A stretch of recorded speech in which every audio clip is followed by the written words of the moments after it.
वकालत एवं समाज सुधार। सर्वोच्च शिक्षा प्राप्ति के पश्चात डॉक्टर अंबेडकर ने अपना ध्यान जीविका कमाने तथा समाज सुधार की ओर दिया। उन्होंने वकालत करने का निश्चय किया। यही एक ऐसा पेशा था जिससे उन्हें बहुत से ऐसे अवसर सुलभ हुए जब वे अपने जीवन के एकमात्र ध्येय छुआछूत निवारण के प्रति अपना समय दे पाए। दलितों के उद्धार की भावना ने ही उन्हें वकालत के पेशे की ओर आकर्षित किया। उस समय वे अत्यंत धनाभाव में चल रहे थे। यहाँ तक कि वकालत की सनद प्राप्त करने के लिए उनके पास पैसा नहीं था। ऐसी स्थिति में उनके परम मित्र भतेना ही काम आए। भतेना ने उन्हें पैसे दिए जिनसे भीमराव ने अपनी सनद प्राप्त की। एक बैरिस्टर के रूप में उन्होंने जून 1923 में वकालत का काम प्रारंभ किया। छुआछूत रूपी कांटे, अनुभवहीन वकालत की शुरुआत, अदालतों में अप्रिय वातावरण आदि ने उनके कार्य को बड़ा ही कठिन बना दिया था। इन बातों से वे निरुत्साही कतई नहीं हुए। वे यह जानते थे कि उत्तमता कड़े परिश्रम से ही होती है। बचपन से ही उनका ऐसा अनुभव था और वकालत में उत्तम स्थान प्राप्त करने में वे जुट गए। डॉक्टर अंबेडकर ने बॉम्बे बार की एपिलेट शाखा में वकालत प्रारंभ की, क्योंकि ओरिजिनल शाखा में व्यवहारिक रूप से सफलता किसी वकील की योग्यता तथा क्षमता की अपेक्षा प्रतिवक्ता के साथ प्रभाव पर निर्भर होती थी। उन दिनों सामान्य धारणा यह हो गई थी कि यूरोपियन बैरिस्टर ब्रिटिश न्यायाधीशों के समक्ष अपना प्रभाव डालता है। उसके तर्कों की अपेक्षा उसके शरीर का रंग रूप कहीं अच्छा प्रभावशाली होता है। भीमराव का मार्ग तो चारों ओर से अवरुद्ध था। स्वर्ण हिंदू, न्यायाभिकर्ता, सॉलिसिटर्स डॉक्टर साहब के साथ किसी प्रकार का काम करने के लिए कतई तैयार नहीं होते थे, क्योंकि उन्हें भय था कि एक अछूत बैरिस्टर के साथ रहने से उनके पास स्वर्ण हिंदुओं का आना जाना बंद हो जाएगा। फलतः वे उसी काम से संतुष्ट रहते जो उनके पास स्वतः आता था। यद्यपि वे बाद में बॉम्बे हाई कोर्ट के वकील की श्रेणी में आ गए, पर प्रारंभ में सभी महान वकीलों के समान उन्हें अनेक प्रकार की कठिनाइयां उठानी पड़ी। डॉक्टर साहब तो अछूत भी थे, इसीलिए उनकी परेशानियों का तो ठिकाना ही नहीं था। डॉक्टर अंबेडकर सरकारी नौकरी के पक्ष में नहीं थे, क्योंकि उससे समाज सुधार के काम में बड़ी अड़चन पैदा होने की संभावना थी। उन्होंने धर्मांतर के समय नागपुर में 15 अक्टूबर 1956 को कहा, जब मैं लंदन से पढ़कर वापस आया तो मुझे सरकार ने डिस्ट्रिक्ट जज बनने के लिए आमंत्रित किया, लेकिन इस रस्सी को मैंने अपने गले में इसलिए नहीं बंधवाया कि मेरे सरकारी नौकर हो जाने पर मेरे लोगों की सेवा कौन करेगा। इसी उद्देश्य को ध्यान में रखते हुए मैं नौकरी के चक्कर में नहीं पड़ा। श्री कृष्णा जी कैलुस्कर के सद प्रयासों से उन्हें फिर से एल्फिंस्टन कॉलेज में प्रोफेसर की नौकरी मिल रही थी, पर डॉक्टर साहब ने उन्हें सूचित कर दिया कि अब वह ऐसी नौकरी नहीं करना चाहते जिससे उनके समाज सुधार आंदोलन में बाधा उत्पन्न हो। परिवार का खर्च तो उन्हें चलाना ही था। इसीलिए डॉक्टर अंबेडकर ने बाटली बॉयज अकाउंटेंसी ट्रेनिंग इंस्टीट्यूट में अंशकालिक लेक्चर के पद को जून 1925 में स्वीकार किया और मार्च 1928 तक वे इस पद पर कार्यरत रहे। उनकी वकालत अच्छी तरह नहीं चल रही थी। उनका अधिकांश समय समाज सुधार में व्यतीत होता था, जबकि वकालत के लिए अदालतों में जमकर बैठने पर ही वह पेशा अच्छी तरह चल सकता था, और आज भी वही स्थिति है। उनके जीवन का प्रमुख ध्येय अछूतोद्धार था और डॉक्टर अंबेडकर ने अपने अछूतोद्धार आंदोलन का शुभारंभ 20 जुलाई 1924 के दिन बॉम्बे में बहिष्कृत हितकानी सभा की स्थापना से किया। इस कार्य का रजिस्ट्रेशन हुआ, जिसका कार्य क्षेत्र सारे बॉम्बे प्रांत को बनाया गया। सभा के निम्नलिखित उद्देश्य थे: पहला, दलित वर्गों में शिक्षा का प्रचार प्रसार करना, छात्रावासों की स्थापना करना और उन साधनों का विकास करना जो उनके उत्थान के लिए समय अनुसार आवश्यक हों। दूसरा, दलित वर्गों में वाचनालय, समाज केंद्र और विद्या केंद्र स्थापित करके संस्कृति का प्रसार करना। तीसरा, दलित वर्गों की आर्थिक स्थिति को औद्योगिक तथा कृषि विद्यालयों की स्थापना द्वारा सुधारना। चौथा, दलित वर्गों की विभिन्न कठिनाइयों का प्रतिनिधित्व एवं निवारण करना। इस सभा का अध्यक्ष सर C.H. सीतावाड़ LL.D. को बनाया गया। उसके उपाध्यक्ष थे सर्वश्री Meyer Nissim, Rustom ji Jeenawala, G.K. Nariman, doctor R.P. Paranjpe, doctor V.P. Chavad और V.G. खेर, जो बाद में बॉम्बे राज्य के मुख्यमंत्री बने। प्रबंध समिति के अध्यक्ष डॉक्टर अंबेडकर, उसके मंत्री श्री शिवतारकर और खजांची श्री N.T. जाधव थे। हितकानी सभा की ओर से सर्वप्रथम सोलापुर में छात्रालय की स्थापना की गई और बॉम्बे में वाचनालय तथा महार हॉकी क्लब खोले गए। सभा का एकमात्र ध्येय अछूतोद्धार था, साथ ही निहित स्वार्थों में लीन वर्तमान संस्थाओं से दलितों की रक्षा करना था। डॉक्टर अंबेडकर एक नए पृथक मार्ग की स्थापना क्यों कर रहे थे? यह एक महत्वपूर्ण प्रश्न था। अछूतोद्धार तथा समाज सुधार से संबंधित उस समय अनेक संस्थाएं थीं, उनमें डॉक्टर साहब की आस्था नहीं थी। उन्होंने कहा कि हिंदू परिवार सुधार तथा हिंदू समाज सुधार में अंतर है, जिसे सामान्य आदमी नहीं समझ पाता। ये सभी संस्थाएं हिंदू परिवार सुधार तक सीमित थीं। समाज के पुनरुत्थान में बहुत कम रुचि थी। प्रार्थना समाज तथा ब्रह्म समाज के कार्यकर्ताओं ने मानववादी दृष्टिकोण को लेकर सुधार की आवाज उठाई। छत्रपति साहू महाराज तथा समाजीराव गायकवाड़ और अन्य नेताओं सुधार को बुद्धिजीवियों, महात्माओं, देशभक्तों आदि ने समाज सुधार तथा दलित उद्धार के प्रशंसनीय प्रयास किए, पर वे बीमारी की जड़ को समझने में असमर्थ रहे। फलतः सदियों पुराना रोग जातिवाद एवं छुआछूत ज्यों का त्यों बना रहा। अछूतों को बाहर रूप से सहायता तो मिली, परंतु वे अन्यों द्वारा की गई सहायता और आत्म सहायता में अंतर नहीं कर पाए। डॉक्टर अंबेडकर ने यही नारा बुलंद किया कि आत्म सहायता सबसे उत्तम सहायता है। यह भावना ही अछूतों तथा दलितों को अविरल प्रगति के मार्ग पर ले जा सकती है। आत्म सहायता के बिना अच्छी गति संभव नहीं थी और आज भी संभव नहीं है। बहिष्कृत हितकारिणी सभा की स्थापना के साथ आत्म सहायता तथा आत्म सम्मान का युग प्रारंभ हुआ। सभा के पैर अच्छी तरह जमने लगे। दलित वर्गों से संबंधित हाई स्कूल के छात्रों के लिए 4 जनवरी 1925 को सभा ने सोलापुर में एक छात्रावास शुरू किया। छात्रों में कपड़ों, स्टेशनरी तथा निवास स्थान पर खर्च को सहन करने का भार सभा ने उठाया। सोलापुर की म्युनिसिपालिटी ने भी उन्हें 40 रुपए माहवार की मदद दी। सभा ने एक मासिक पत्रिका सरस्वती विलास भी चलाई। डॉक्टर साहब की ईमानदारी तथा कर्तव्य निष्ठा से प्रभावित होकर अब अछूत लोग उनकी ओर आकर्षित हो रहे थे। लंदन से आने के बाद उन्होंने एक आम सभा का आयोजन भी किया था, पर दलित वर्ग के अधिकतर सदस्यों ने उसमें भाग नहीं लिया। हालांकि डॉक्टर अंबेडकर ने स्वयं अपने को उनसे पृथक नहीं समझा। वे बॉम्बे प्रेसिडेंसी के निपानी नामक स्थान पर प्रांतीय दलित वर्ग कॉन्फ्रेंस में भाग लेने गए और अपने भाषण द्वारा अछूतों में उत्साह एवं आत्म सहायता का विचार संचारित किया। उन्हें उनके लक्ष्य की दिशा प्रदान की। इस प्रकार वह जनता में लोकप्रियता प्राप्त करते रहे। रत्नागिरी जिले के मालवन नामक गांव में बॉम्बे प्रांतीय अस्पृश्यता परिषद का पहला अधिवेशन अप्रैल 1925 में डॉक्टर अंबेडकर की अध्यक्षता में संपन्न हुआ।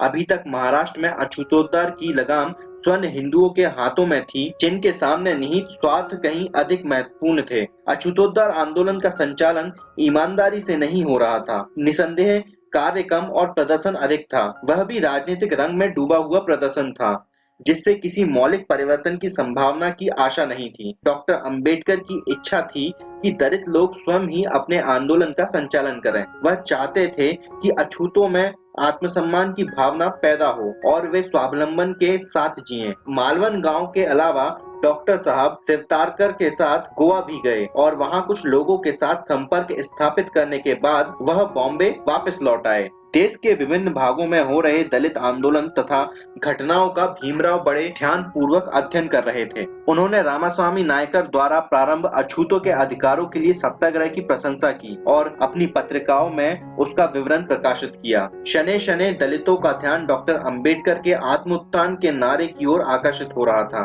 अप्रैल 1925 में उन्होंने जेजूरी नामक स्थान पर एक आम सभा में भाग लिया और अछूतों से कहा कि वे अपने बसने के लिए बंजर भूमि की मांग करें, ताकि वे सम्मानित नागरिकों की तरह जीवन यापन कर सकें। जहां कहीं भी डॉक्टर साहब गए, स्त्री पुरुष भारी संख्या में उनके दर्शन हेतु इकट्ठे होते थे। निर्धनता से पीड़ित अछूत भाई बहन मेले कुचले फटे पुराने कपड़ों में ही आया करते थे। उनमें निरुत्साह होता था, अभाव की छाया बनी रहती थी। बहुत सी स्त्रियों के पास तो तन ढकने के लिए पर्याप्त वस्त्र भी नहीं होते थे। इन असहाय चेहरों को देखकर डॉक्टर अंबेडकर को बड़ा दुख होता था। उनका हृदय क्षुब्ध हो उठता था। हालांकि ऐसी व्यवस्था में भी वे उनको प्रेम पूर्वक फटकारते हुए कहते, अरे तुम कितनी दुर्दशा में हो। तुम्हारे असहाय चेहरे देखकर और तुम्हारे दीनता भरे शब्द सुनकर मेरा हृदय रोता है। तुम अपने ऐसे दीनहीन जीवन से दुनिया के दुख दर्द क्यों बढ़ाते हो? तुम अपनी माँ के गर्भ में ही क्यों ना मर गए? अब भी मर जाओ तो तुम संसार पर बड़ा उपकार करोगे। यदि तुम्हें जीवित रहना है तो जिंदा दिल बनकर जियो। इस देश के अन्य नागरिकों को मिलता है वैसा अन्य वस्त्र और मकान तुम्हें भी हासिल हो। यह तुम्हारा जन्म सिद्ध अधिकार है। इस अधिकार को प्राप्त करने के लिए तुम्हें ही आगे आना होगा। बड़ी मेहनत तथा दृढ़ता के साथ संघर्ष करना होगा। प्रारंभ में डॉक्टर अंबेडकर की वकालत बहुत ही ठंडी रही। अन्य साथी वकीलों ने उनका स्वागत नहीं किया, उल्टे विरोध ही किया। उनके विरुद्ध ऐसा वातावरण पैदा कर दिया कि कोई मुवक्किल उनके पास नहीं आता था। यहाँ तक कि कोर्ट में बैठने के लिए उन्हें कुर्सी भी नहीं मिलती थी। जिनवाला की सहायता से कोर्ट में बैठने के लिए उन्हें मुश्किल से एक स्थान मिला। निसंदेह उनके पास ऐसे दलाल नहीं थे जो उनके धंधे को चमका कर उन्हें धंधाखोर बनाते। सोना तपने के बाद ही चमकता है। वकालत के प्रारंभिक दिनों में उन्होंने बड़े बुरे दिन देखे। एक ओर कभी-कभी तो उनको पानी पीकर ही रहना पड़ता और दूसरी ओर सारा परिवार परेशान रहता था। उनके बच्चों को कुछ भी नहीं मिल पाता था।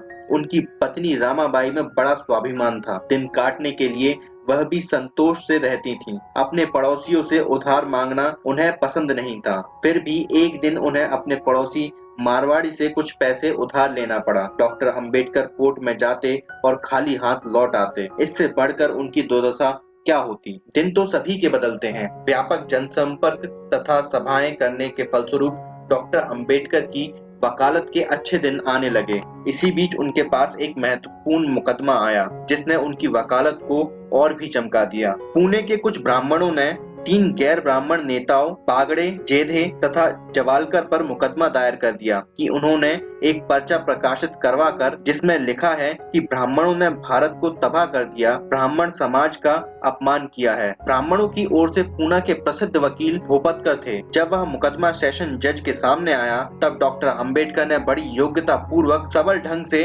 अभियुक्तों की वकालत की और अक्टूबर 1926 में वे उस मुकदमे में विजयी हुए। व्यक्तिक और सामाजिक दृष्टि से इस विजय का महत्व बड़ा व्यापक था, न केवल डॉक्टर साहब के लिए बल्कि संपूर्ण दलित वर्गों के लिए।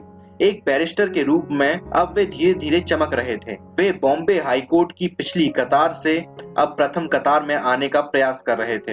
हालांकि सारा वातावरण उनके विपक्ष में ही काम कर रहा था, जिसकी उन्हें कतई चिंता नहीं थी। मुकदमे की एक और घटना थी जो बड़ी रोचक है। एक दिन एक व्यक्ति बैरिस्टर अंबेडकर को ढूंढते हुए उसी स्थान पर आ पहुंचा जहां वह रहते थे। उनके पुत्र यशवंत ने डॉक्टर साहब को सूचना दी और वह बाहर आए। उन्हें देखकर वह व्यक्ति रोने लगा और भारी स्वर में बोला कि आप मेरे मुकदमे की पैरवी कीजिए। मालूम हुआ है कि मुकदमे में इस व्यक्ति को सेशन जज द्वारा फांसी की सजा सुनाई जा चुकी है, जिसकी अपील हाई कोर्ट में दायर कर दी है, पर कोई वकील उस मुकदमे में पैरवी नहीं करना चाहता क्योंकि उस मुकदमे में कोई जान नहीं है। अंत में एक वकील ने उस व्यक्ति को यह कहकर टाल दिया कि तेरा मुकदमा बैरिस्टर अंबेडकर ही ले सकता है, उनके घर जाकर मिलो। इसी कारण वह व्यक्ति डॉक्टर साहब के घर जा पहुंचा था। डॉक्टर साहब खुश थे कि अब लोग मुकदमे के लिए घर आने लगे हैं, पर जब उन्हें सारी कहानी का पता लगा तो मन उदास हुआ। सहृदय उन्होंने उस व्यक्ति के मुकदमे को